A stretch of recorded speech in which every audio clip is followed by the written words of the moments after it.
अस्सलाम वालेकुम welcome back to the video. कैसे आप लोग? अच्छे होंगे व्यूअर्स। इस वीडियो में हम बात करने जा रहे हैं पैप कॉइन के बारे में और इसके अलावा हम लोग बात करेंगे लूना क्लासिक कॉइन के बारे में। दोनों के बारे में आप लोगों को अपडेट करूंगा और ऑडियंस ज़ाहिर सी बात है दोनों की ही मेरे साथ मौजूद है और वो अपडेट्स वगैरह लेती रहती हैं। तो सबसे पहले हम लोग बात कर लेते हैं लूना क्लासिक के बारे में।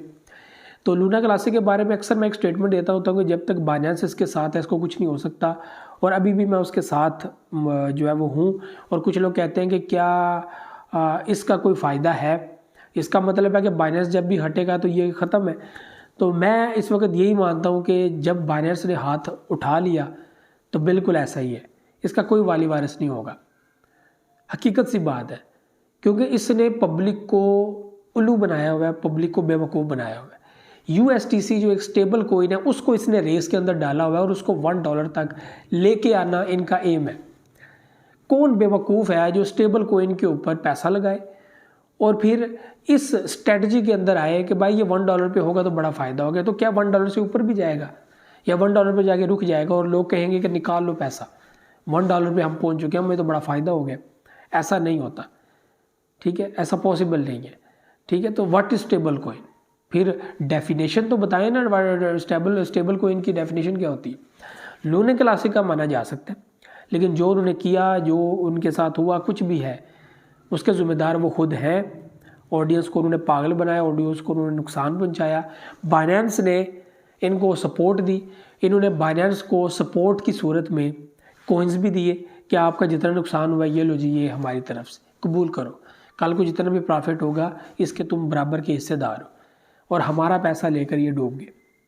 ठीक है, तो मैं ये समझता हूँ कि हम लोगों ने सिर्फ इसके अंदर से तब तक प्रॉफिट बनाना है जब तक बाइनेंस के साथ है, और इसमें कोई शक नहीं है कि ये $1 तक भी जा सकता है और बाइनेंस इसको लेकर जा सकता है, क्योंकि उसके हाथ में इसकी डोर है।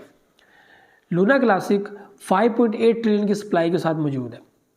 इस सप्लाई को कम करना बाइनेंस के लिए कोई बड़ा काम नहीं है, और उसने आफ्टर अ लॉन्ग टाइम दोबारा से जो है वो बर्निंग की। आपने देखा कैसे बुलिश किया। इससे पहले जब पिछले साल बुलिश किया, आपको याद है कितनी हैवी बर्निंग की थी, 1 ट्रिलियन की सप्लाई बर्न हो गई। कोई इतना बुलिश कर गया, लोगों को जस्ट इन डेज इतना प्रॉफिट हो गया।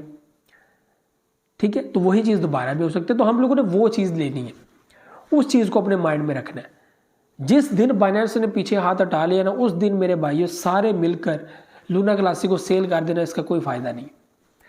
जिस दिन बाइनेंस ने कहा ना भाई हम हाथ उठाते हैं, अपना काम खुद करो, उस दिन अपने कॉइन सेल कर देना। सपोर्ट तब तक है जब तक बाइनेंस इसके साथ है। पब्लिक को ये पैसा भी देगा, प्रॉफिट भी देगा, सब कुछ। ये मैं कहता हूँ बुलिश मार्केट में भी डेड होके बैठा रहे, एक टाइम में ये बुलिश ज़रूर करेगा पब्लिक को बताने के लिए कि मैं ज़िंदा हूँ। ठीक है, तो उसी का फ़ायदा उठाते रहे। बाकी बात करते हैं पैप कॉइन के बारे में। तो पैप कॉइन भी एक ऐसा प्रोजेक्ट है जो इतना को पुराना प्रोजेक्ट तो नहीं है, नया प्रोजेक्ट है। जस्ट इन 1 मंथ वो मार्केट में रहा और उसके बाद उसने एक बड़े प्लेटफार्म के अंदर लिस्टिंग की, और उसके बाद से 2-3 मंथ पब्लिक ने बाइंग, सेलिंग, बुलिश, बेरिश सब कुछ देखा, प्रॉफिट आया, ये सारा कुछ। आज के दिन भी यही सीन है। कम्युनिटी जिस प्रोजेक्ट को सपोर्ट करती है, फॉलो करती है, वो प्रॉफिट देता है, और इसमें कोई शक नहीं है कि जो चीप प्रोजेक्ट्स होते हैं इनके अंदर प्रॉफिट भी बहुत ज़्यादा होता है। अगर आपकी बाइंग $50 की है तो इसमें कोई शक नहीं है कि आपको प्रॉफिट $150, $200, $700 ज़्यादा भी हो सकता है प्रॉफिट। ये तो बुलिश पर डिपेंड करता है कि वो प्रोजेक्ट कितना बुलिश करता है। ठीक है, और शिबा इनू, डॉज कॉइन, इस तरह के कॉइन्स हम लोगों को वो बुलिश दिखा चुके हैं कि भाई थोड़ी सी इन्वेस्टमेंट के ऊपर इतना प्रॉफिट कैसे लेते हैं, तो वो चीज़ें हमें दिखा चुकी हैं। बड़े प्रोजेक्ट तो बड़ा प्रॉफिट देते हैं, ये तो आप लोगों ने सुना होगा। छोटे प्रोजेक्ट्स कैसे बड़ा प्रॉफिट देते हैं, ये आप लोगों ने पहले भी Dogecoin, Shiba Inu coin देखा है ना आपने। एथेरियम कैसे $200 से कैसे 4800 तक पहुंच गया।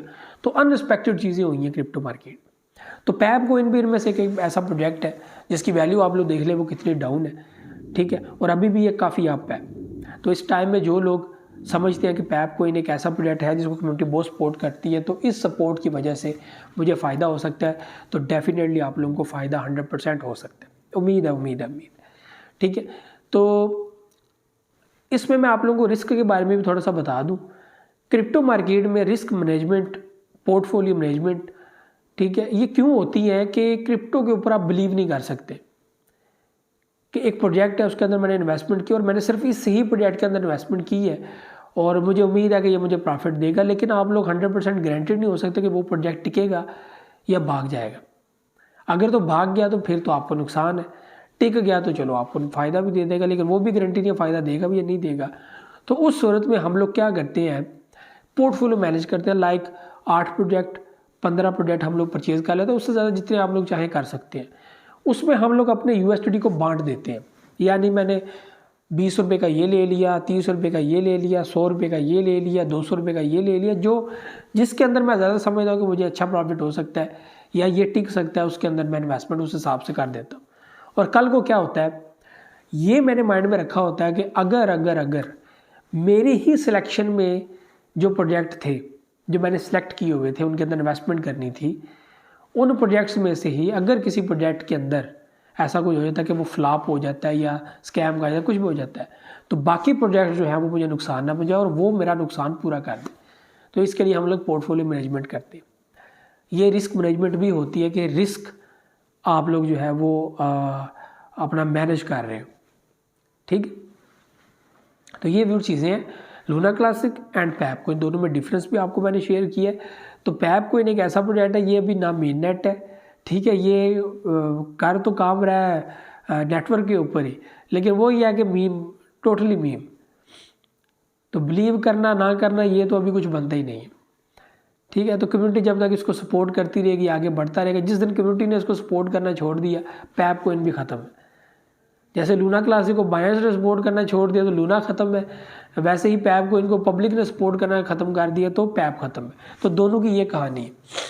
तो ये भी वो चीज़ें थी। मुझे तो जस्ट नेक्स्ट वीडियो में आता हूँ, दुआ में बहुत सारी रखिएगा। अल्लाह हाफ़िज़।